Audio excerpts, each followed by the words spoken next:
Hola, buenas tardes a todo el mundo. En primer lugar, agradecer a ISEP la invitación a este tercer congreso, en especial a Marisa González y a Fermín Carrillo por su invitación.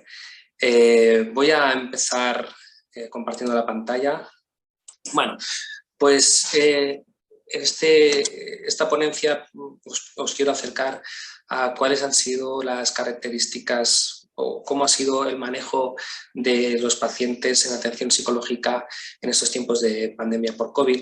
Para ello, bueno, veremos diferentes aspectos, tanto lo relativo a lo que sería propiamente la pandemia, como a aquellas personas que han sufrido COVID y cuál va a ser su manejo. Bueno, veamos primero cuáles son los motivos más habituales de consulta, con qué nos llegan los pacientes a consulta en estos tiempos de COVID, más allá de las consultas habituales, por lo tanto me voy a centrar en estos temas específicos de la pandemia. ¿Con qué quejas nos vienen? ¿Con qué motivo de consulta? Bueno, pues este nerviosismo con el que se puede encontrar una buena parte del día. Algunos pacientes incluso nos refieren que casi todo el día con cierto nerviosismo asociado a preocupaciones relativas al COVID, si se contagian, si no se contagian, en qué momento de la pandemia nos encontramos, si hay una nueva ola, si no hay una nueva ola.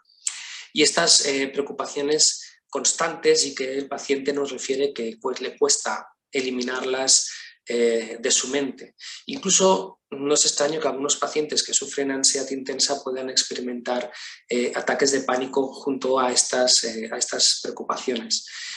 Otros nos hablan de la sensación continua de peligro inminente ante la posibilidad de que se dé un brote de nuevo en la población, que puedan contagiarse o que alguna persona cercana pueda sufrir la enfermedad o incluso que pueda causar muerte. Y esto hace que tengan esta sensación de peligro inminente o de poder enfermar ellos mismos y que la enfermedad pueda llegar a causar algún daño importante. En general, nos viene a decir que se sienten más inestables emocionalmente y que les cuesta estabilizarse una vez, cuando experimentan ciertas emociones, conseguir estar o mantenerse estables. Algunos pacientes también nos refieren que llegan a tener miedo intenso, aquellas personas más sensibles, incluso miedo que les llega a paralizar. Y otras personas nos refieren que es más miedo a salir a la calle, a volver a sus rutinas habituales o incluso a relacionarse con otras personas.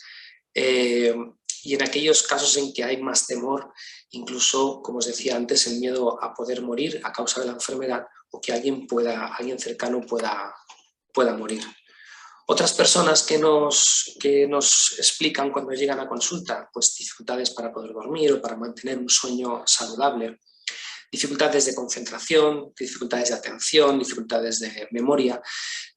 Otras personas se quejan de que su rendimiento académico, su rendimiento laboral no es el que tenían antes de la pandemia, que están cansadas, sienten cierta fatiga, cierta tristeza, que les cuesta relacionarse con otras personas, incluso con aquellas personas con las que no tienen amistad, les cuesta un poquito más el relacionarse y mantener ciertas actividades o pensar en ciertas actividades con sus amistades.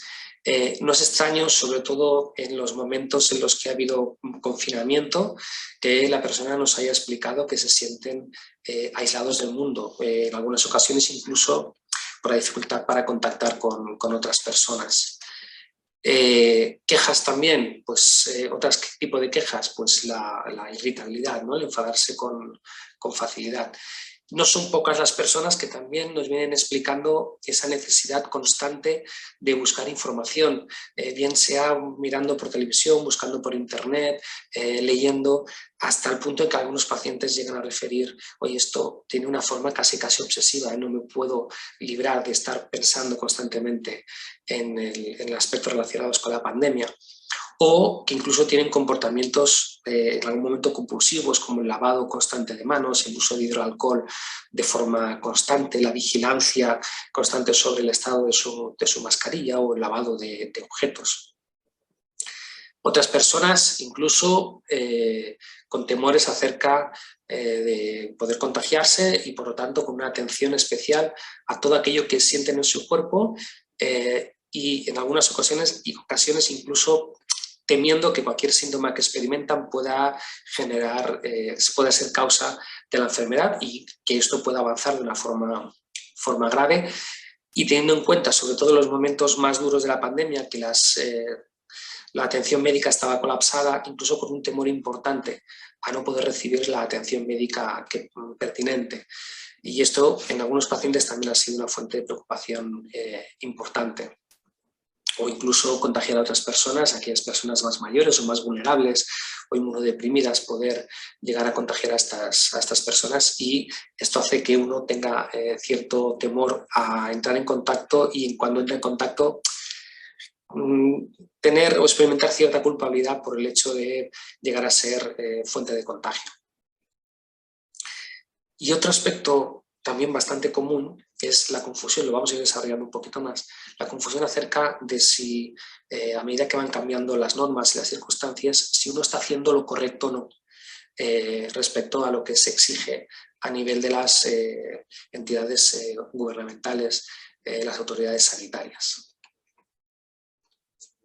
Veamos cuáles son, en los diferentes estudios que se han hecho a lo largo de la pandemia y se siguen haciendo acerca de las consecuencias emocionales y conductuales, qué es lo que encontramos con más frecuencia en consulta, qué es a qué vamos a atender, a qué problemas con más frecuencia vamos a atender en aquellas personas que han padecido no COVID-19, pero que de alguna manera son víctimas, ¿no? o han sufrido las consecuencias de la pandemia. Algo común es la sintomatología depresiva, que sin necesidad de que se convierta, de que aparezcan los síntomas conformando un cuadro clínico, sí que puede aparecer diferentes tipos de sintomatología, como la desesperanza, la indefensión, la tristeza, la apatía, el desinterés por ciertas actividades. Bueno, sintomatología depresiva que sobre todo cuando se ha alargado en el tiempo la pandemia, se ha hecho como más evidente.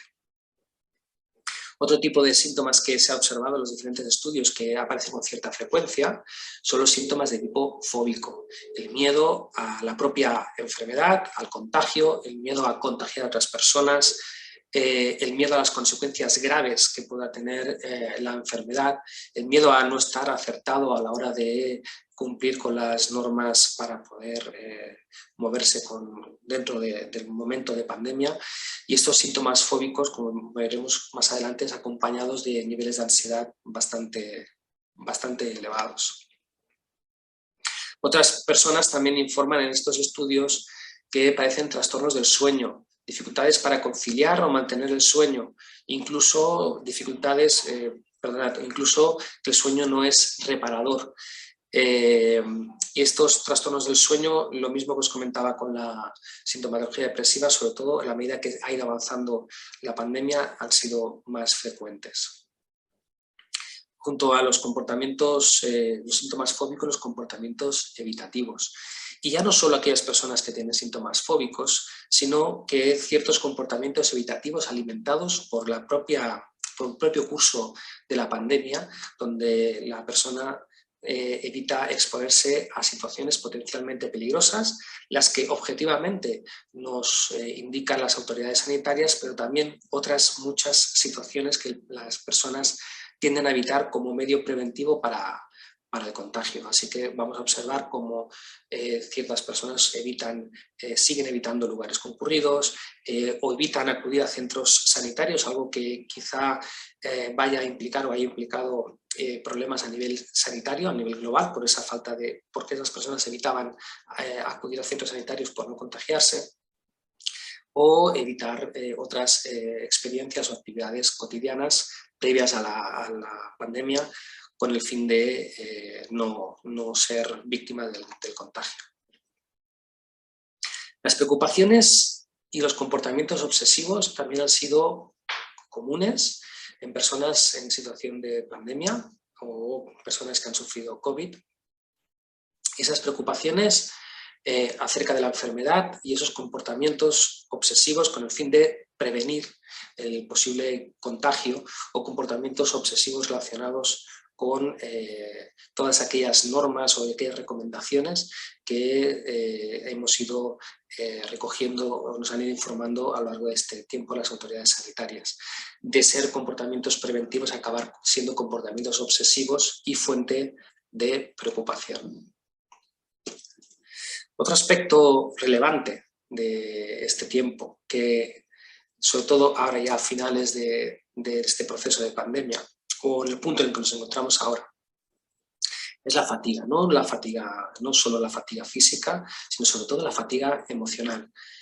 Mucha información, mucho tiempo intentando adaptarse a esta situación sanitaria, que al final causa fatiga emocional, que puede ir acompañada, como os decía antes, de esa sintomatología depresiva, desinterés.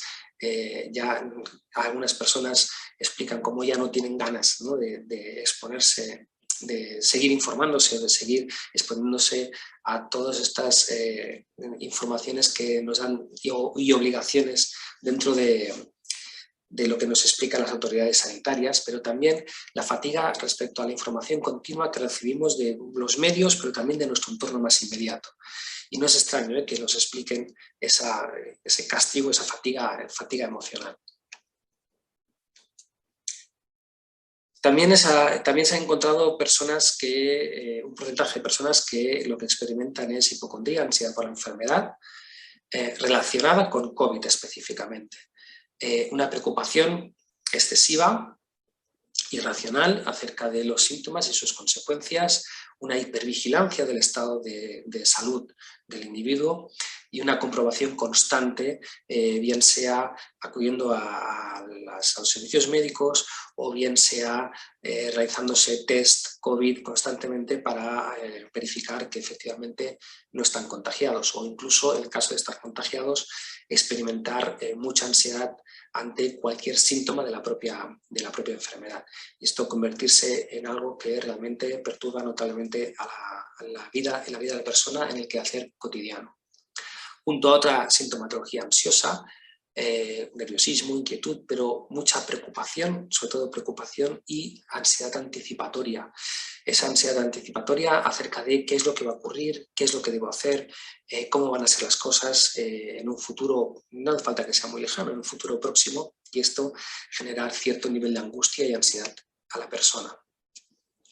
Además de estas características, de estas cuestiones más de tipo psicológico clínico, también se ha observado que las personas informan acerca de un mayor número de conflictos familiares, de conflictos de pareja, probablemente dado por los momentos de confinamiento, por la manera en cómo las familias, los miembros de la familia afrontan una misma situación pandémica, por diferentes opiniones o diferentes momentos respecto a la enfermedad, personas de la misma familia que están contagiadas, otras que tienen que cuidar, el cómo, por ejemplo, trasladar a los hijos informaciones importantes, el propio cuidado de los menores. Bueno, pues todo esto ha podido y ha generado conflictos intrafamiliares que, bueno, se han ido resolviendo a lo largo, y que las familias han ido adaptando y que se han ido resolviendo a lo largo del tiempo.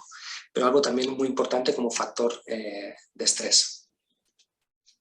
Asociado a la propia enfermedad, pero también a todo el resto de síntomas que estamos comentando, las personas también se quejan de problemas de atención y problemas de memoria, y lo que esto implica a nivel de rendimiento general. Como os digo, ya nos explicará el doctor Deus muy bien qué implica a nivel neurológico la enfermedad, y de ahí es donde se derivan estos problemas, pero también por esa sintomatología depresiva, por esa sintomatología ansiosa, por la propia fatiga que os comentaba antes, que también se van a derivar esos problemas de atención y memoria. Y en último lugar, otra problemática que también aparece con cierta frecuencia es el trastorno de estrés postraumático, sobre todo en aquellas personas que han padecido formas graves de la enfermedad o que han, por ejemplo, personal sanitario que han sufrido el impacto de esos cuidados intensos y complejos en los centros sanitarios y que han acabado causando trastorno de estrés postraumático, objeto, por lo tanto, de atención psicológica.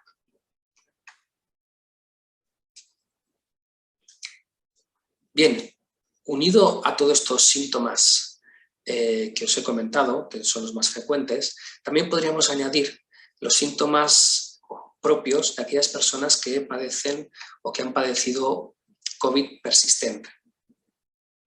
Como sabéis, en el COVID persistente la enfermedad tiene un curso variable, los síntomas van modificándose a lo largo del tiempo y es muy difícil determinar en qué momento va a finalizar ese proceso de COVID persistente. Esto hace que la persona pueda experimentar un alto nivel de incertidumbre y de indefensión, que en la medida que se va alargando en el tiempo este COVID persistente, va a acabar generando sentimientos de desesperanza, sentimientos de desconcierto frente a los síntomas, dado que cuando un síntoma parece que ya está acabando, empieza otro a hacerse más intenso, o cuando ya parece que el cuadro va desapareciendo, puede volver a reactivarse algún síntoma y esto genera cierta desesperanza, sobre todo, como os digo, a lo largo del tiempo. Y en el caso de que la sintomatología sea una sintomatología que revista cierta gravedad, y la persona puede desarrollar ese miedo del que hablábamos antes acerca de los síntomas y sus consecuencias. Así que añadamos a la sintomatología anterior todo lo que tiene que ver con la afectación que tienen las personas que sufren este COVID persistente, que a la hora de elaborar un plan de intervención psicológica va a ser muy, muy, muy importante que establezcamos una colaboración con el médico de atención primaria, principalmente, que va a ser el que va a hacer el seguimiento del paciente, con el fin de poder adaptar toda intervención psicológica a las condiciones médicas que vaya teniendo el paciente. Así que vamos elaborando, en función de la evolución que hace el paciente, un modelo de intervención u otro, y siempre en contacto, como digo, os comento, con el médico de atención primaria. Y en el caso de algunos pacientes con COVID persistente, como os he comentado antes, puede aparecer estrés postraumático.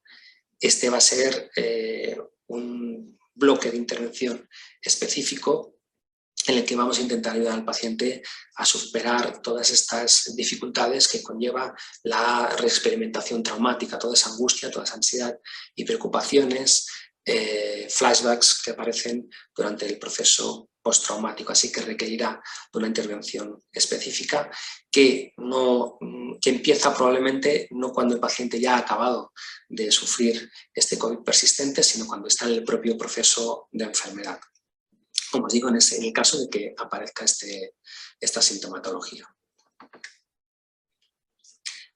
Bueno, también os quería hablar de los efectos generales de la cuarentena, tanto para personas que sufren COVID como personas que han estado confinadas porque se ha requerido.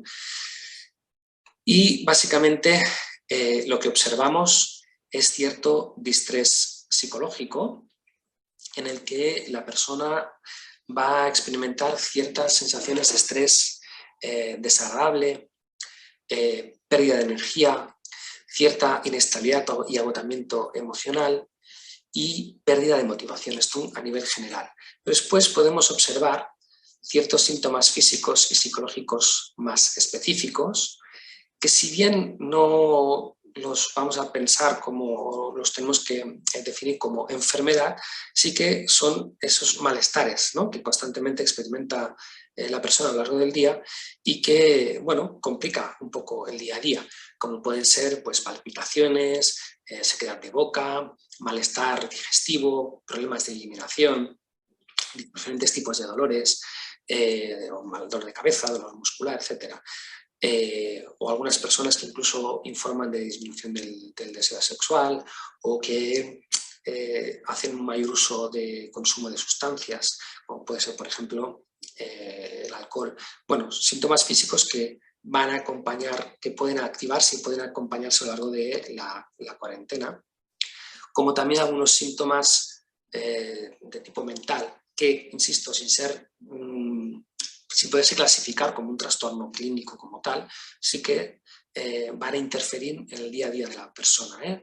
La frustración, el aburrimiento, el desinterés por la apariencia o por la salud, las dificultades para pensar con claridad, la falta de creatividad o la falta de productividad o de eficacia.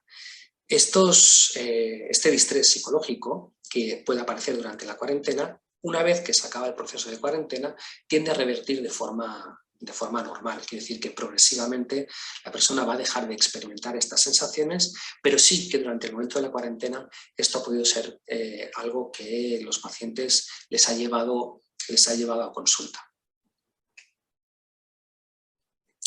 Además de estos síntomas, hay otra cuestión importante relativa a la cuarentena, que es el estigma de la cuarentena.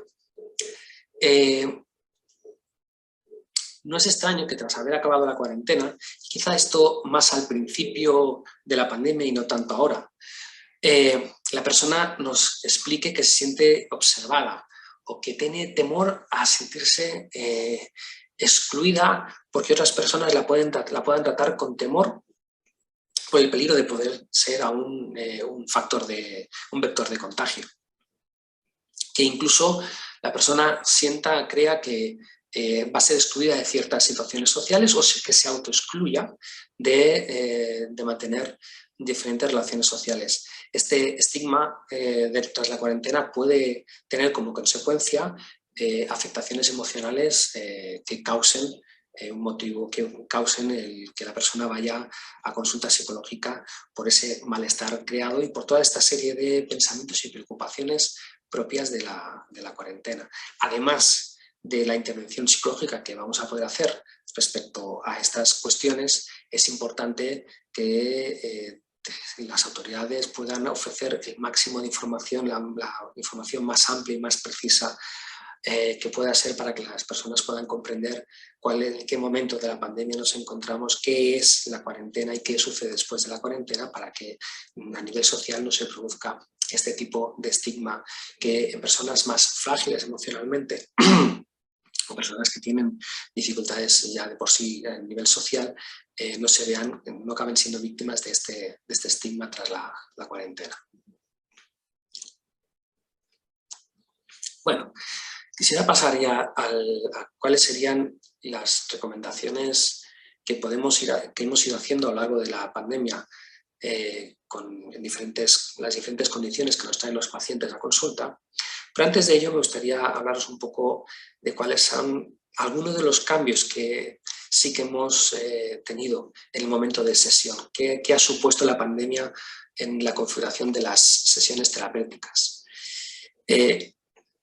Tanto por ese incremento de la distancia física, como también en los cambios o la restricción en el saludo. En cuanto a la distancia física, cambia un poco la configuración del mobiliario, cambia la configuración de dónde se dispone el terapeuta y paciente, y esto hace que en esa relación que sabéis que es tan importante, que hay que establecer con el paciente, o que intentamos establecer con el paciente, la distancia física se puede convertir en una variable que distorsione, que no es determinante, ya entiendo que no es determinante, pero que ha podido distorsionar ese efecto en la relación terapéutica. Lo mismo pasa con la restricción del saludo. En el momento de acogida y de despedida del paciente nos hemos encontrado que no podíamos entrar en mantener ese contacto que permite el saludo. Luego también, por ejemplo, cuando hemos tenido que dar apoyo emocional al paciente y no lo hemos podido hacer desde la proximidad física debido a las restricciones. Así que, bueno, esto sí que ha provocado cierto cambio en el modo de configurar la sesión. Otro elemento que quisiera destacaros es el uso de las mascarillas, que aún está vigente, al menos en España sigue vigente en los centros sanitarios, y que Bueno, creo que un elemento interesante a considerar respecto a la mascarilla es la pérdida de información por no poder tener toda la información no verbal de la expresión facial en el momento de comunicación. En los dos sentidos, quiero decir, tanto por la información que nosotros perdemos del paciente cuando nos está explicando aquello que le sucede, como también en la dirección opuesta del terapeuta al paciente, donde todos aquellos elementos no verbales que nos ayudan a reforzar el discurso, bueno, se pierden por el uso de la mascarilla. Cierto es que con el tiempo nos hemos acostumbrado a manejar la expresión a través de la mirada, pero es mucho más agradecido a la hora de comunicarse con la otra persona el poder disponer de la comunicación, de la expresión facial tan importante en cualquier acto comunicativo. Otro aspecto relativo al uso de la mascarilla es la identidad del paciente, de conocer su aspecto físico por completo. También nos hemos acostumbrado a identificar a las personas solo por la mirada, y también habréis experimentado sensación de cierta extrañeza cuando descubrimos el rostro completo de la persona. Pero más allá de esta curiosidad del rostro completo de la persona es la identidad, que el tiempo de COVID está siendo tan largo que nos encontramos que hay pacientes con los que no hemos podido conocerlos por completo. Siempre lo hemos hecho por medio de la mascarilla y el paciente tampoco nos ha podido conocer a nosotros, con las implicaciones que esto tiene o puede tener a nivel terapéutico. Insisto, mucho más al principio de la pandemia que ahora que ya nos hemos ido acostumbrando. Pero bueno, cuando, por ejemplo, pasamos a una sesión por videollamada con el paciente y descubrimos, ¿no?, la identidad del paciente, cambia también, ¿no?, el modo en cómo nosotros nos dirigimos al paciente o cómo el paciente pueda dirigirse a nosotros. Y respecto a la mascarilla también, otra cuestión que sobre todo en las mascarillas como en las FP2, que tapan más el sonido, las dificultades que pueden aparecer en algún momento en la comunicación, por perdernos alguna palabra, alguna expresión, sobre todo, por ejemplo, cuando el paciente está afectado emocionalmente, que suele bajar el tono de voz, y ahí nos perdemos parte del discurso, con lo cual en el acto comunicativo se generan interrupciones del discurso, pidiendo que el paciente repita o que el paciente nos pida a nosotros que repitamos cierto contenido. Bueno, no son problemas graves, porque no lo son, pero sí que problemas con los que nos hemos tenido que ir acostumbrando o adaptando a lo largo del proceso de todo este tiempo de pandemia en el momento de sesión.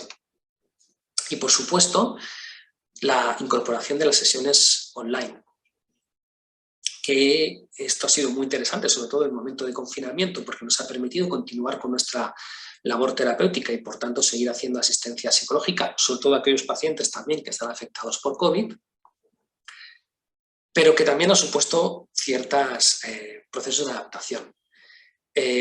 Tanto terapeutas como pacientes, la adaptación a las nuevas tecnologías y las dificultades que han presentado algunos pacientes justamente en esta adaptación.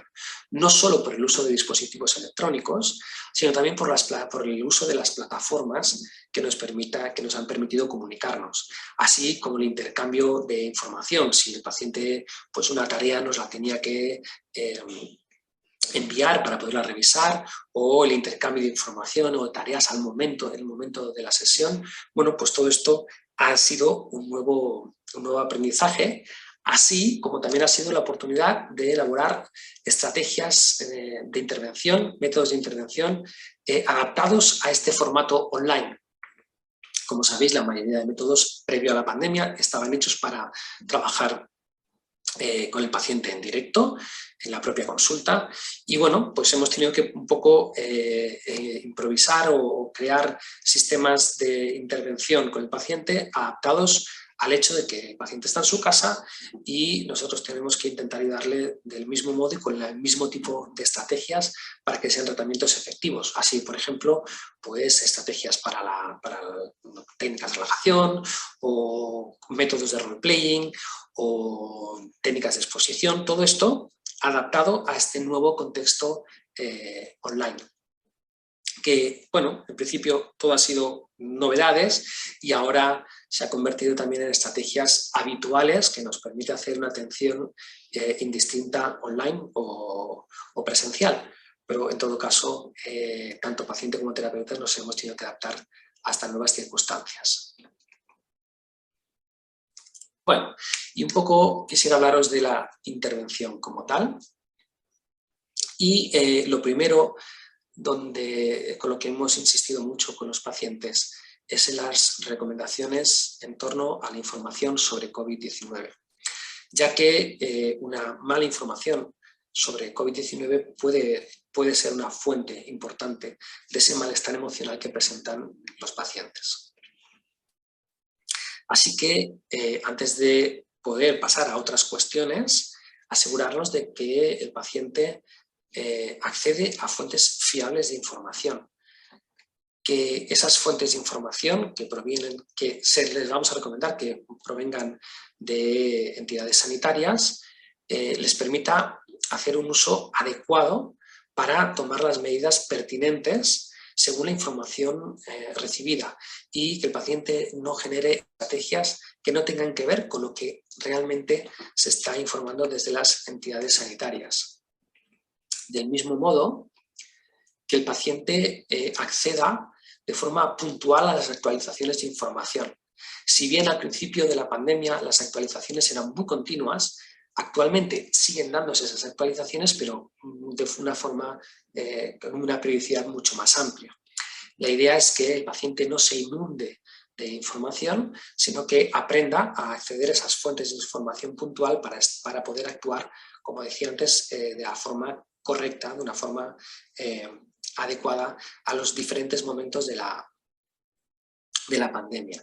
De esta manera, en la que intentamos que el paciente acceda puntualmente a la actualización de información, vamos a conseguir que reduzca la cantidad de información que lee o que ve o escucha en televisión u otros medios. Esa reducción de la cantidad de información le va a permitir organizarse mucho mejor en su día a día y adaptarse a las nuevas circunstancias que vayan dándose a lo largo del proceso de pandemia. Además de que va a evitar que el paciente se desinforme. Gran cantidad de información probablemente hace que no tengamos la capacidad de filtrar lo que es adecuado o lo que no es adecuado y por lo tanto cometer errores tanto de interpretación como a la hora de actuar. Así que antes de poder ofrecer cualquier otro tipo de intervención, asegurarnos de que el paciente se esté informando adecuadamente. Esta tarea parece muy obvia, pero es algo con lo que nos tenemos que entretener con el paciente y nos hemos encontrado en muchas ocasiones que los pacientes están sobre todo sobreinformados y en algunas ocasiones mal informados. También porque a veces la fuente no es la fuente, como os digo, la fuente sanitaria, sino otras fuentes de la vida, del entorno cotidiano del paciente que no siempre son todo lo objetivas que tienen que ser.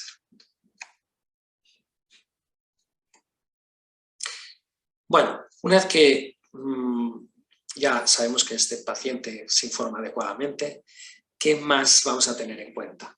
Bueno, pues esas estrategias de afrontamiento respecto a los cambios que se van produciendo y que se siguen produciendo a lo largo de la pandemia y que van a requerir de un proceso continuo de readaptación.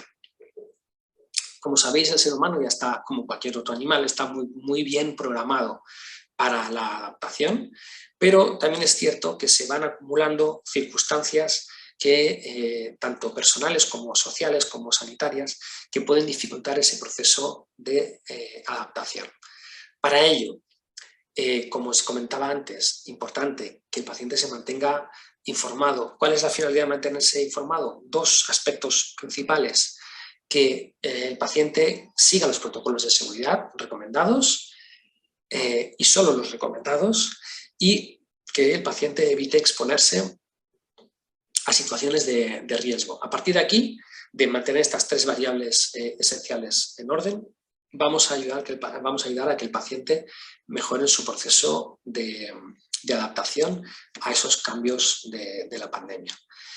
en los que lo vamos a encontrar hechos nuevos, incluso algunas circunstancias imprevisibles, en las que el paciente puede experimentar cierta sensación de indefensión ante esas novedades, incluso interpretándolas como peligros, y en consecuencia que la persona reaccione con miedo, con inseguridad, es decir, que tenga reacciones emocionales intensas que le puedan interferir notablemente.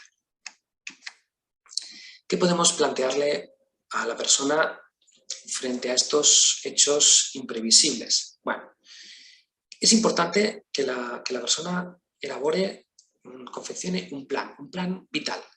Un plan vital a corto plazo, me estoy refiriendo. Este plan tiene que ser un plan flexible que permita, según las circunstancias se vayan cambiando, también se vaya adaptando ese plan el paciente para que pueda ir incorporando o restringiendo según vaya evolucionando el proceso pandémico o que el paciente pueda sufrir COVID. En ese plan de vida, es importante que el paciente no centre su atención en aquello que no puede hacer. Algo que, sobre todo al principio de la pandemia, ocurrió mucho y que acudían muchas personas a consulta con este discurso. Es que no puedo hacer, es que ya no puede ser, es que... De acuerdo, efectivamente, hay hechos nuevos que van a limitar aquello que podemos hacer, pero este no es el foco de atención principal. Con esto, obviamente, no queremos que el paciente sea imprudente. Voy insistiendo en todo momento en seguir las instrucciones de las autoridades sanitarias. Pero la idea es que cuando yo genero en ese plan de vida, mi plan para el día a día, no me fije solo en lo que no puedo hacer, sino me fije sobre todo en lo que sí que puedo hacer. Es decir, de ese plan que yo he armado, ¿qué es lo que puedo continuar haciendo? También, ¿qué es lo nuevo que puedo incorporar en ese plan diario? De esta manera, podemos ir día a día planteando pequeños objetivos, acciones concretas que se adapten, que respondan a esos nuevos acontecimientos. Y de paso, conseguimos que el paciente tenga una base estable de vida, que esto va a actuar como factor de protección para todo este malestar emocional del que os vengo hablando en esta charla. Frente a esa reacción de indefensión, frente a esos cambios que existen, es decir, fuera del paciente ocurren unos cambios de los que no tiene control, atender a algo sobre lo que sí que la persona puede tener control, o que son sus propios recursos, sus pensamientos, sus comportamientos. Eso es algo sobre lo que podemos manejar, que podemos decidir. Es cierto que cuando la persona se ve afectada emocionalmente, puede sentir que no tiene control ni siquiera del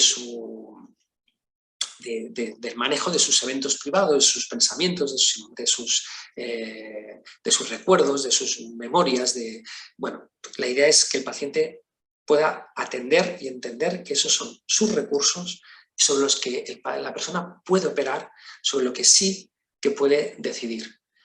Así podremos adaptarnos mediante esos recursos a esos cambios que sí se van dando a lo largo de la pandemia, pero no solo pensándolo en negativo, también pensándolo esos cambios en positivo, cuando se va generando esa apertura, cuando la situación sanitaria mejora, bueno, pues ver cuáles de mis recursos yo puedo ir utilizando.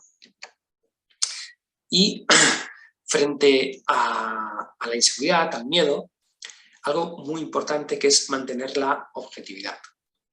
Mantener la objetividad es llevar al paciente a que pueda fijarse en aquellos datos contrastables, objetivos, en aquellos datos que sí, efectivamente, van transformándose a lo largo del tiempo, pero que forman parte del proceso natural de una pandemia. O incluso la objetividad respecto si sufre la enfermedad, mantener la objetividad respecto a aquello que sí que está ocurriendo. De esta manera vamos a evitar, por un lado, que el paciente no exagere las consecuencias negativas de aquello que está sucediendo y a la vez también que no se exponga a riesgos, es decir, que no minimice los riesgos reales. En definitiva, que la persona consiga mantener esa objetividad para poder adaptarse, para poder ir haciendo frente a esos cambios continuos que se han ido produciendo y que se continúan produciendo a lo largo de la pandemia. Algo que algunos autores están nombrando es el síndrome de la cabaña. El síndrome de la cabaña se produce tras un periodo de confinamiento, bien sea por el confinamiento general o bien por el confinamiento por haber sufrido la enfermedad, donde la persona va a experimentar cierto malestar en el momento en que sabe que tiene que retomar su vida diaria. Así que va a expresarnos su falta de motivación o ilusión por salir fuera por retomar su vida diaria, cierto nivel de cansancio, fatiga. Bueno, en el caso de tener síntomas residuales de COVID, pues los efectos de esos síntomas residuales. Todo ello, pues al final se configura haciendo que la persona tenga miedo a reiniciar de nuevo su vida, a reencontrarse con sus rutinas, a retomar sus actividades sociales, sus actividades familiares, tal y como era antes del confinamiento. Cuando aparece este síndrome, podemos ayudar al paciente ayudándole a que realice pequeñas exposiciones que le permitan progresivamente ir incorporando aquellas actividades que realizaba antes de ese tiempo de confinamiento. Esta exposición gradual va a permitir incorporar cada vez más actividades, de tal manera que la rutina del paciente se asemeje lo más posible a aquello que hacía antes de su confinamiento, como también poder incorporar nuevas actividades que se precise. Para ello, siempre hacerlo desde esta exposición gradual, siempre hacerlo desde las recomendaciones sanitarias, sin saltarnos estos principios sanitarios, y también teniendo en cuenta cuáles son todos aquellos pensamientos, emociones, imágenes que puedan estar dificultando el momento de salir de casa. Es decir, qué se dice la persona acerca del momento de salir de casa. No voy a poder superar el miedo, nada va a ser igual, los demás no me van a entender. Bueno, pues revisar todos esos pensamientos que realmente se están convirtiendo o pueden convertirse en barreras para iniciar ese reencuentro con su vida habitual. Para ello, en esa revisión de esos pensamientos, interesante que el paciente haga todo este ejercicio desde el momento presente, que evite las anticipaciones, que evite esos pensamientos catastrofistas y observe lo que realmente está ocurriendo aquí y ahora. ¿Cuál es el momento social o sanitario en el que se encuentra el paciente?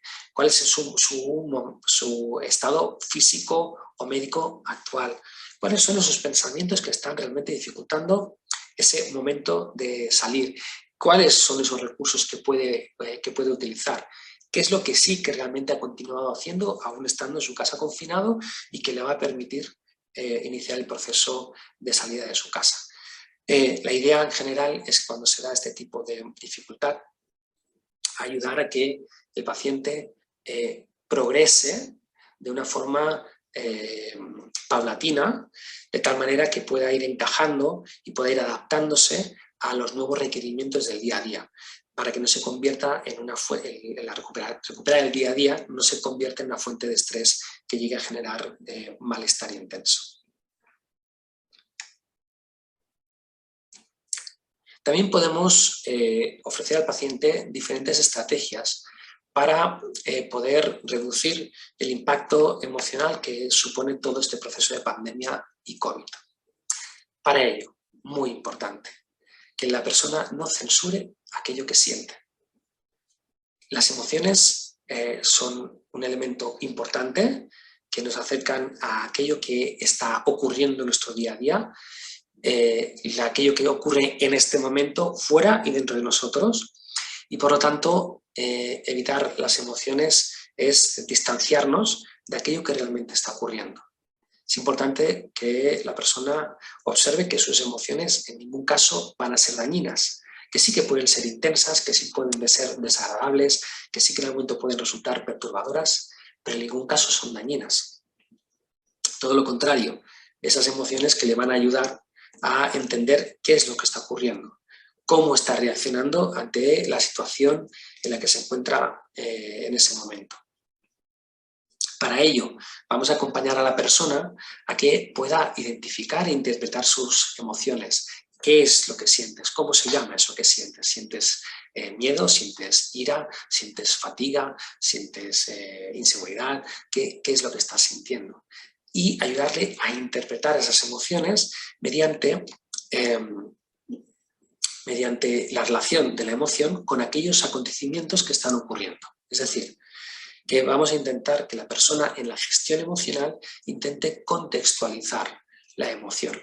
Si la persona acaba de ser diagnosticada de COVID, pues que entienda que ese miedo que experimenta o esa ansiedad que experimenta es una reacción emocional adecuada, probablemente incluso saludable, ante esa información que, bueno, ya sabemos que contiene cierta incertidumbre acerca de cómo va a evolucionar la enfermedad. O acontecimientos externos que también puedan causar cierto malestar, como pueden ser cambios en las directrices sanitarias. Y también intentar poner en relación, intentar contextualizar las emociones respecto a aquello que está ocurriendo internamente. Cuáles son mis pensamientos, cuáles son mis recuerdos, cuáles son mis sensaciones. Bueno, intentar contextualizar toda esta emoción, acercar a la persona a su experiencia emocional. ¿Para qué? Para que después pueda expresarla.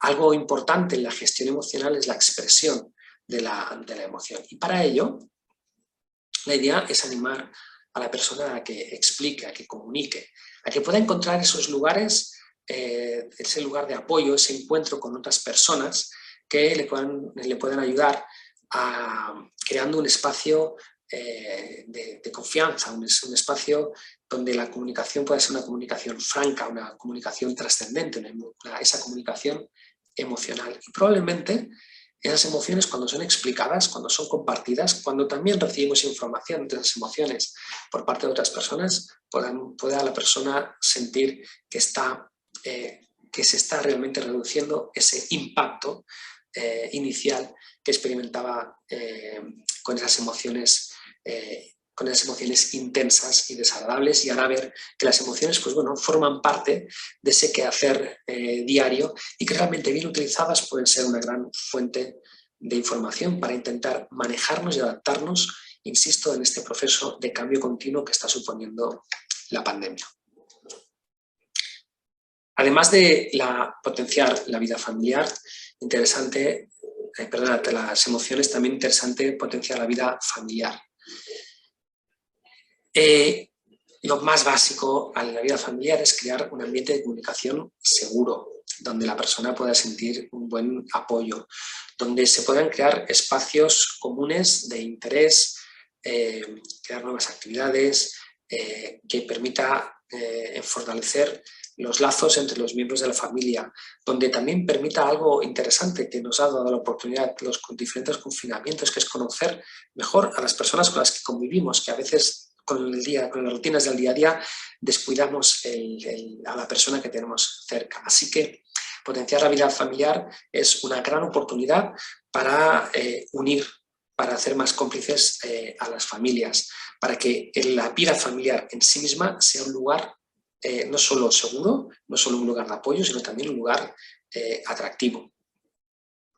Y por supuesto, para los menores o las personas vulnerables, que sea un lugar donde la familia, un espacio donde puedan recibir información adecuada de aquello que está ocurriendo y que también puedan informar de cómo se sienten, es decir, que sea un espacio para la expresión y gestión de sus emociones y de sus inquietudes, especialmente, como digo, para menores y personas vulnerables. Además de intentar que el paciente potencie la vida familiar, sería también muy interesante que la persona potencie sus relaciones sociales. quizás no nos damos cuenta de la cantidad de oportunidades que tenemos para ponernos en contacto con otras personas. Bien sea porque podemos utilizar cualquiera de los medios actualmente que tenemos disponibles para comunicarlos, bien sea teléfonos, bien sea redes sociales, bien sea las videoconferencias, como estamos haciendo hoy. Pero tenemos realmente muchos medios para ponernos en contacto con nuestros seres queridos. Pero también, y esto sobre todo en grandes ciudades se descuida un poquito más, el darnos cuenta de que podemos entrar en contacto con otros miembros de nuestra comunidad, hacia los que no solemos mirar demasiado porque estamos, como os digo, inmersos en nuestras rutinas. Y justamente los momentos de confinamiento han podido ser momentos para poder ampliar nuestra red social, acercándonos a esos miembros de nuestra comunidad. También, en cuanto a las relaciones sociales, buscar esas oportunidades para, a través de, ya sean compañeros de trabajo, otros vecinos, otras personas de confianza, poder ampliar esa red social y ofrecer y recibir apoyo social. Además de que podamos incrementar el número de actividades que podamos compartir con nuestro círculo social, pero sobre todo ese punto de apoyo social en el que podemos contribuir a que se promueva esas actitudes positivas, constructivas, hacia estos momentos difíciles que hemos vivido y que en algunas personas siguen viviendo cuando padecen la enfermedad. Y otra cuestión importante y de la que hemos hablado antes y creo que a nivel de relaciones sociales es relevante, es atender a cualquier conducta, a cualquier comportamiento que pudiera suponer discriminación o estigma, sobre todo en aquellas personas que han sufrido o siguen sufriendo la enfermedad o que están confinados, sobre todo que no se produzcan estos efectos de rechazo o estigma. Para ello, toda esta herramienta social para poder potenciar los aspectos positivos y para poder contener estas cuestiones más disruptivas como puede ser la discriminación o el estigma. Y finalmente quisiera acabar con algo básico, no solo cuando la persona sufre COVID, sino en todo el proceso de confinamiento. Y en el caso, imaginaros que esperemos que no pueda haber otra nueva ola que nos tenga confinados. Algunas cuestiones relativas al autocuidado. Durante un proceso tan largo y tan complejo, donde se van acumulando diferentes circunstancias, creo que es importante que la persona entienda que no puede estar siempre al 100%, que es interesante escucharse, entenderse, saber en qué punto nos encontramos y saber respetar los propios ritmos en función de los cambios que se van dando, pero no desde esta sobreexigencia, porque esto al final se puede convertir en un factor de estrés importante y generar todo este malestar emocional del que vamos hablando. En esta intención de autocuidado, procurarse espacios libres de estrés, a lo mejor con una técnica de relajación o hacer la práctica de alguna actividad que pueda ser agradable, una actividad musical o una actividad social, con algo compartido. Algo que sepamos que es una herramienta para poder liberarnos de estrés, ya que en este proceso continuo de adaptación constantemente estamos recibiendo información, tenemos que ir cambiando nuestros comportamientos, adaptándonos, y esto no deja de ser una fuente de estrés. Por lo tanto, crear esos espacios libres de estrés. Además de que la persona se garantice una rutina de sueño saludable, con las horas necesarias para el descanso, con el espacio adecuado para el descanso, con no excederse tampoco con el tiempo de descanso, que esto puede alterar después el proceso del sueño, y en el caso, por ejemplo, de la vida familiar, establecer rutinas de sueño saludable para todos los miembros de la familia. Haciéndolo todos en conjunto es mucho más fácil preservar esas rutinas de sueño saludable. Lo mismo respecto a la activación de la mente. Las personas a veces cuando están confinadas tienden a la inactividad y es importante, si es que el malestar físico se lo permite, mantener la mente activa, con lectura, con estudio, con nuevos aprendizajes. Utilizar, como os decía antes, técnicas de relajación, de meditación, de mindfulness, cualquier técnica que nos permite ponernos en contacto con nosotros mismos y también que funcione como técnica para reducir el estrés. Se ha recomendado y se sigue recomendando muchísimo la práctica de la rutina deportiva, que en tiempos de confinamiento general parece que hubo un incremento notable de la práctica deportiva como parte de la rutina diaria, y la idea es seguir extendiendo esta rutina de la práctica deportiva por lo saludable que resulta, junto a una correcta alimentación. Y sobre todo, aún en tiempo de pandemia, como recomendación general, garantizar el bienestar de la persona, procurando que se comprometa con las rutinas de higiene y prevención que las autoridades sanitarias recomiendan. Con esto reducimos los riesgos y los factores, el factor de estrés propio de la pandemia. Bien, con esto acabo. Muchas gracias por vuestra atención y quedo a vuestra disposición por si queréis hacer alguna pregunta. Gracias. Muchas gracias, Óscar. No sé si escuchar los aplausos, pero yo lo siento desde cada uno en su casa. Tenemos muchas preguntas. Recuerdo a los espectadores que pueden dar like a las preguntas que vean más interesantes y así vamos a ir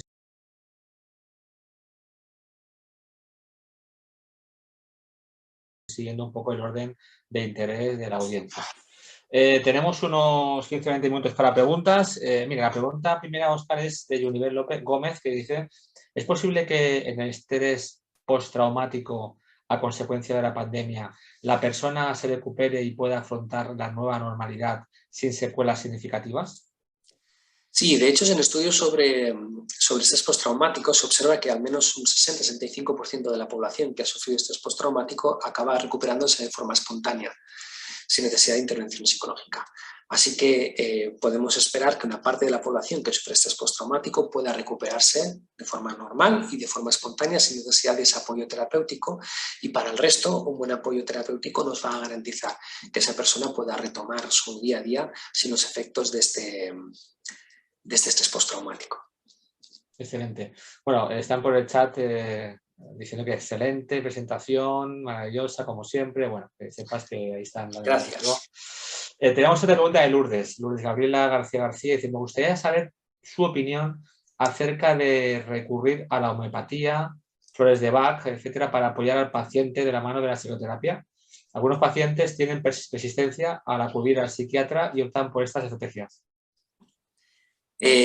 No conozco, no soy experto en el tema, pero entiendo que si cualquier opción terapéutica avalada por un profesional cualificado, médico homeópata, que pueda recomendar este tipo de alternativas, siempre va a ser una fuente de apoyo muy interesante a cualquier proceso de intervención médica o psicológica. Por lo tanto, si no hay ninguna prescripción médica que contradiga el uso de este tipo de estrategias homeopáticas, entiendo que es saludable. Excelente. Otra pregunta, veo que ya la audiencia ya ha empezado a darle los likes, así eso ya permite ver qué preguntas son las más interesantes. Omar Zamora Quezada pregunta lo siguiente: las variables psicosociales que has expuesto, ¿se puede decir que la mayoría de ellas son asociadas al intento de suicidio, ideación suicida y suicidio en todas las edades de la población? Lo digo porque en el municipio donde resido, en Colombia, se han incrementado esta situación. Bueno, probablemente todas estas situaciones de estrés y estas situaciones sociales donde puede haber cierta presión, en el caso de que la persona sea o sufra cierta vulnerabilidad psicológica, puede hacer que haya cierta predisposición a que aparezcan formas graves, ¿no?, de comportamiento, como puede ser la ideación suicida o el intento autolítico. Pero siempre va a ser para personas que tienen un factor previo de vulnerabilidad. No creo que eso pueda ser atribuible o que pueda ser causa de suicidio o ideación suicida en personas que en principio no tienen esa predisposición, esa vulnerabilidad. Pero sí que es verdad que estos factores para personas con vulnerabilidad podría ponerlas a riesgo. Excelente. Ahora Lourdes Berenice Loaeza pregunta: tengo varios casos de síndrome de la cabaña. Había analizado estos aspectos en los pacientes, pero agradezco saber que está catalogado y existe. ¿Las exposiciones graduales deben ser diarias?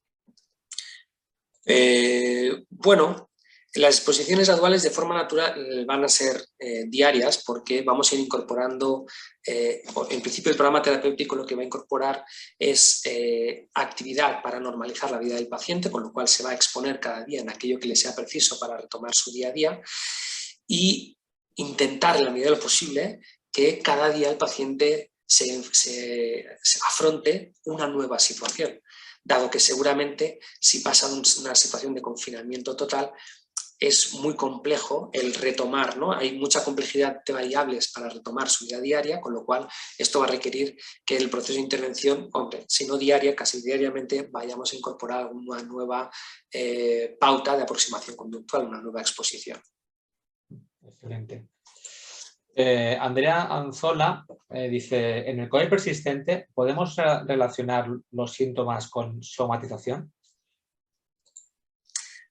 Sí, se puede dar el caso de que la persona sufra o experimente una somatización que vaya más allá de la intensidad de los síntomas objetivamente medida. Sí, esto es un poco complicado, pero la idea, sobre todo, lo que vamos a observar si se da esa somatización es que se va a acompañar de un sufrimiento emocional elevado.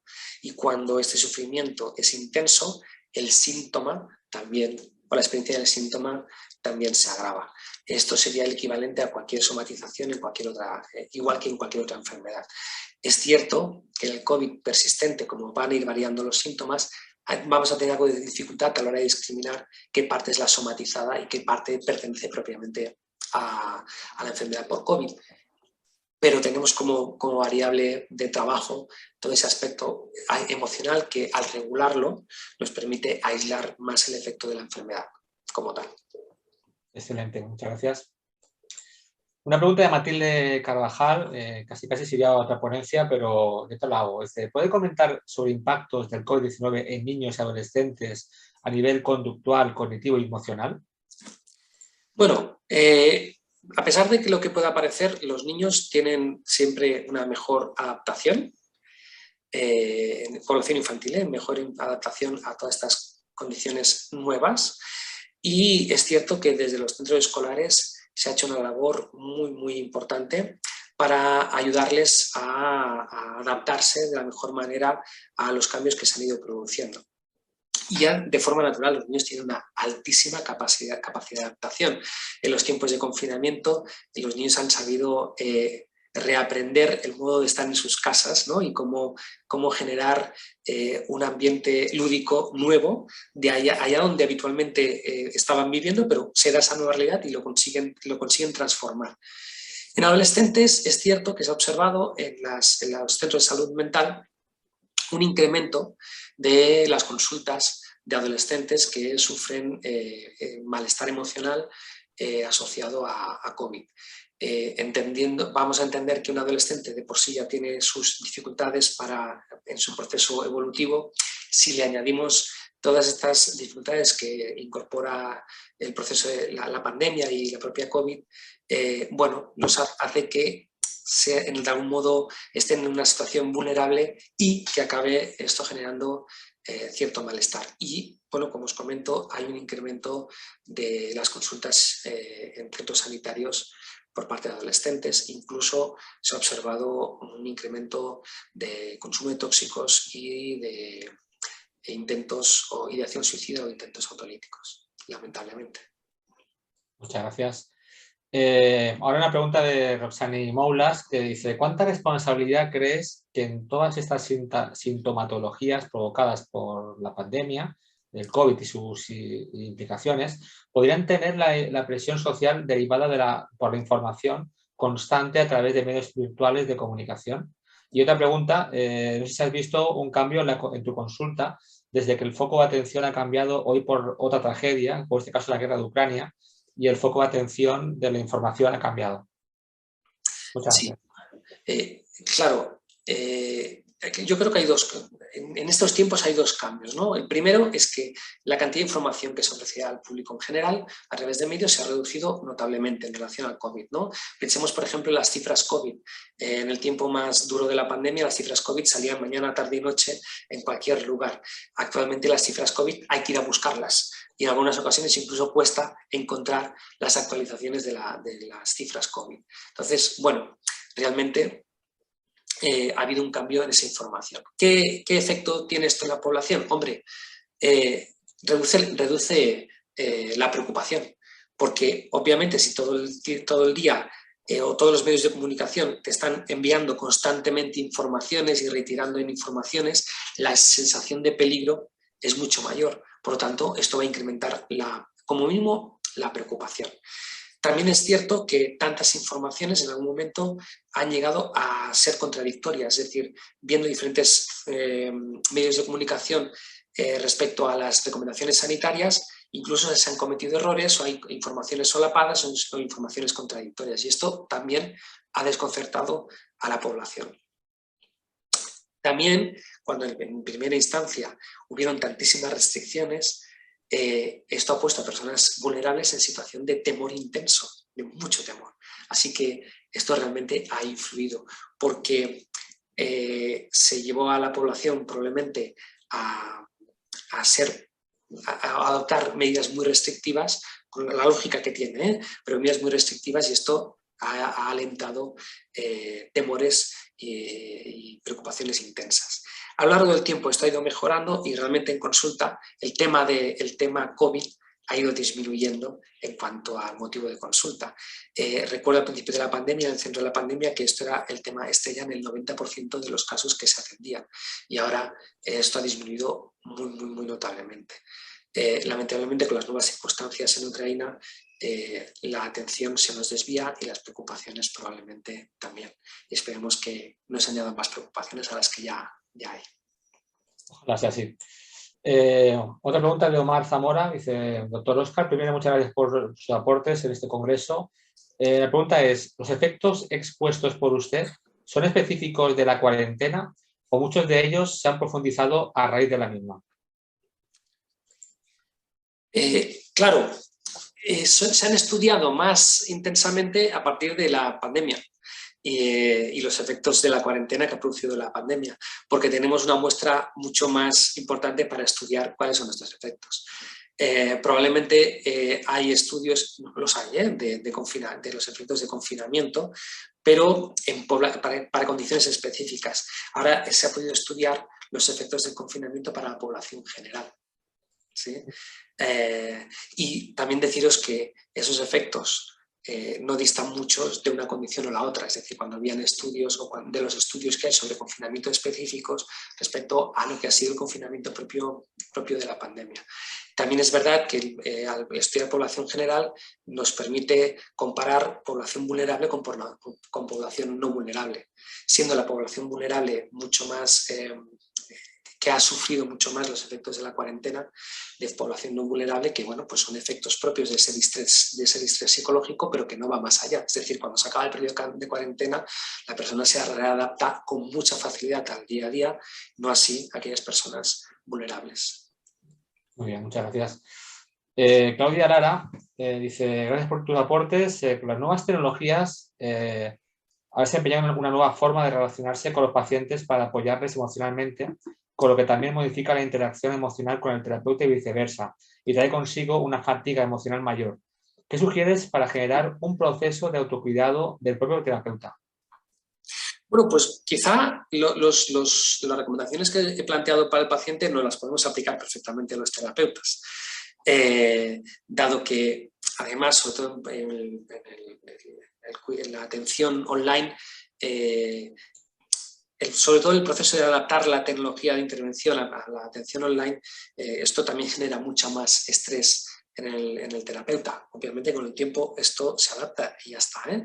Pero en cuanto a las recomendaciones de autocuidado, os diría que son las mismas. Y algo que quizá no nos solemos cuidar tanto los terapeutas, pero que en estas condiciones de pandemia es especialmente interesante, es el cuidado entre pacientes, es decir, dejarnos unos espacios razonables para poder descansar, ¿no? y poder preparar la atención al siguiente paciente. Pero en general las recomendaciones de autocuidado que os he planteado podrían ser perfectamente aplicables.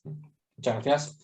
Tere Tejera dice: soy maestra universitaria y observé al regreso de clases de manera presencial que los alumnos aún presentan algunas de las secuelas, de estas secuelas, y por lo tanto en la parte académica también se vio reflejado. ¿Qué me sugiere sobre el manejo a nivel de grupo para apoyar esta recuperación? Bueno, pues una actividad que puede quizás ser interesante es el crear un espacio, como comentaba antes, para comunicar. Un espacio en el grupo en el que el grupo pueda comunicarse y pueda resultar el grupo una herramienta de apoyo, donde poder gestionar emociones, donde poder gestionar inquietudes, donde poder gestionar temores y poder encontrar en el resto de compañeros una herramienta especialmente útil para poder ir manejando esas dificultades que aún quedan de forma residual, e incluso al docente incorporarlo como parte del grupo, en el que también pueda expresar sus inquietudes y pueda compartir sus inquietudes como un miembro más. Creo que esto puede ser un facilitador enorme para poder mejorar esa sintomatología residual que efectivamente aún se observa. Muy bien, gracias. Yadira Hernández pregunta: un placer participar del tema. ¿Qué me sugiere para lograr retirarme la mascarilla fuera de casa? Lo he intentado, pero me pongo ansiosa y angustiada y siento miedo de enfermar, aunque estoy vacunada, y a veces soy señalada por ello. Bueno, no me gustaría aventurar una recomendación sin conocer un poquito más en profundidad a la persona que nos está hablando y que tiene esta dificultad. Pero así, como digo, sin aventurarme, considerar si la persona considera que necesita apoyo psicológico para poder hacer este proceso con un acompañamiento adecuado, con el fin de que en esos intentos de retirarse la mascarilla o de volver a la normalidad no hayan factores que puedan generar en la persona pasos hacia atrás, ¿sí? O sea, que se lo pueda complicar un poquito más. Entonces, yo sí que creo que lo más prudente es sugerir el apoyo psicológico. Muchas gracias. Ernesto Enríquez pregunta: hablando de las recomendaciones que ha hecho, ¿considera que se puede hacer un abordaje grupal, como se trata de toda una familia? ¿Se puede hacer, perdona, un abordaje grupal, como se trata de toda una familia? Sí, sí, sí. Yo creo que la intervención en las familias es algo muy interesante, ¿sí? Porque justamente cuando trabajamos con toda la familia podemos ayudarles a cambiar ciertas dinámicas que son coercitivas y cambiarla por dinámicas mucho más positivas y mucho más productivas. Esto a nivel familiar. Y la otra, porque la otra cuestión es el abordaje grupal de este tipo de dificultades asociadas a COVID. Por supuesto, el abordaje grupal va a ser una herramienta muy, muy, muy interesante. ¿Sí? Va a seguramente con unos resultados bastante buenos. Muy bien, ya es la última pregunta, ya para acabar. Quedan algunas en el tintero. También he visto preguntas que estaban en el chat. Reitero que, sobre todo para las siguientes conferencias, las preguntas las elaboren a través del apartado de preguntas y respuestas. La pregunta es anónima. Dice: ¿el hacer todo virtual es cierto que ha creado mucha comodidad y fatiga en rutinas diarias de las personas? Sí, hay muchas personas que se quejan de que el todo virtual les ha producido agotamiento. Probablemente ya desde la disposición que tenemos delante de un dispositivo electrónico todo el día sentados, ¿sí? Pero también porque en algunas personas estar conectadas permanentemente les ha supuesto enfrentarse a una demanda continua, ¿sí? Donde no hay un espacio para descansar, con lo cual, bueno, sí, ha habido quejas en torno a esto y también es verdad que no las he incorporado en la charla de hoy, pero también se intenta ofrecer alternativas a esos pacientes que sufren esa fatiga digital, pues ofrecerles alternativas para poder adaptar mejor su día a día a esos requerimientos de lo digital, ¿no? de ese tiempo masivo ante un dispositivo electrónico. Muy bien. Bueno, la última, el BIS, la del BIS. La última que acabamos, ahora sí. Andrea Anzola dice, yo he observado síntomas depresivos relacionados con la agresividad en niños que han regresado a los colegios. ¿O qué otros síntomas se pueden encontrar? Sí, que es verdad que en algunos niños, y eso puntualmente se observa algunos síntomas. ¿Qué podemos encontrar? Bueno, pues uno de los síntomas quizá más comunes es las dificultades de relación. Es decir, tenemos a esos niños aislados, confinados, y de momento los devolvemos al grupo. Y por lo tanto, toda esa reactividad que el niño puede experimentar en ese reencuentro con el grupo. Y cuando iniciaron el desconfinamiento, encima el reencuentro con el grupo con mascarilla, es decir, lo que os comentaba antes de las identidades, ¿no? de esa falta de información. Entonces, claro, regresar al contacto con un grupo de iguales y hacerlo además con la barrera de la mascarilla puede llevar al niño a responder con diferentes dificultades. No creo que en ningún caso tengamos que pensar en que eso haya provocado patología, porque después con el paso del tiempo hemos visto que, como os decía antes, los niños tienen gran capacidad de adaptación y ya está, ya han recuperado las dinámicas del aula normalmente, incluso cuando ahora, al menos en España, les han retirado las mascarillas en el aula, que fue todo un acontecimiento para muchos niños y que ya están de nuevo otra vez adaptados. Así que quizá pensar en que esas posibles dificultades que presenten los niños van a ser transitorias y en el caso de que persistan, también la asistencia, la valoración, la asistencia psicológica va a ser importante. ¿Quieres estar al día de todo lo que ocurre en ISEP? Síguenos en las redes sociales y no te pierdas nada. Actualidad, entrevistas con expertos, masterclasses, sesiones clínicas, vida estudiantil, eventos y mucho más. Podrás encontrarnos en Facebook, Twitter, LinkedIn, Instagram y YouTube. Además, ahora podrás convertirte en el protagonista de nuestros perfiles sociales. ¿Cómo? Muy sencillo. Cuéntanos cómo está siendo tu experiencia en ISEP, muéstranos cómo es tu día a día o comparte las fotos de tus mejores momentos. Acuérdate de etiquetarnos o de usar el hashtag #ExperienciaISEP. Así podremos compartir el contenido con el resto. Recuerda, juntos hacemos ISEP.